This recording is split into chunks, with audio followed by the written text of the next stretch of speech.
now move on to subtracting sign numbers. This definition says that every subtraction problem can be rewritten as an addition problem. Now, since we already know how to add sign numbers, we just need to learn how to change from subtraction to addition.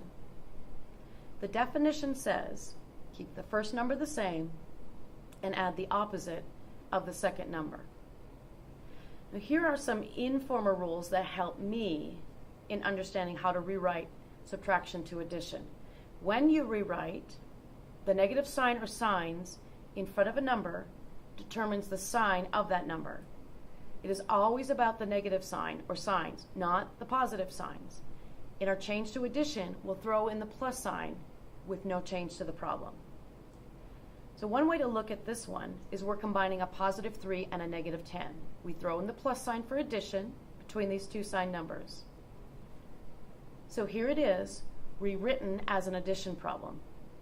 We are ready to add the sign numbers with the rules discussed in the last section. The result will be negative due to the 10 larger in magnitude, and subtract 4 for the 7. See this problem as a negative 4 combined with a positive 4. The positive 4 is coming from the fact there are two negatives in front of the 4, and they cancel for a positive. Again, we will put in the positive sign or plus sign to change to addition, and remember, make no changes in doing so. This illustration shows the grouping of the negatives in front of a number belonging to that number. Now, after replacing the opposite of negative 4 with 4, we are ready to combine these two sign numbers. The result will be negative, and then subtract for the 2. We definitely want to rewrite this one.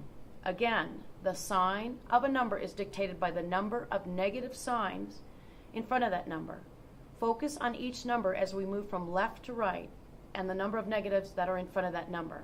So we have a negative 5, negative 3, positive 2 since the two negatives cancel, negative 4, and a positive 6. Here we're moving forward with changing to addition. The addition signs are put in, again with no changes, other than keeping the signs in front of that number to that number.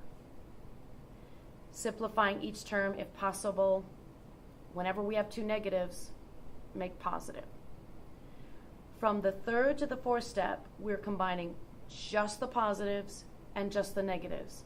Again, when you add numbers of same sign, you are adding the magnitudes.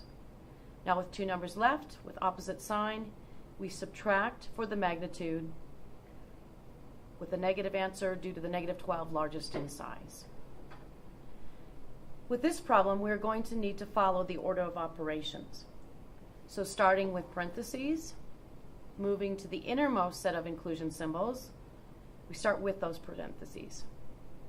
We can rewrite the subtraction problems in the parentheses as addition, or perhaps see how far we've come with our understanding. 8 minus 10, larger number second, therefore we'll get a negative, and 10 minus 8, 2, so this will be a negative 2. The second parentheses has us combining a negative 3 with a negative 5.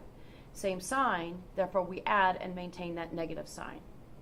Here we are now inside the brackets. Let's rewrite this one as addition. The first number is negative 2, and with two negatives in front of the 8, this will be a positive 8.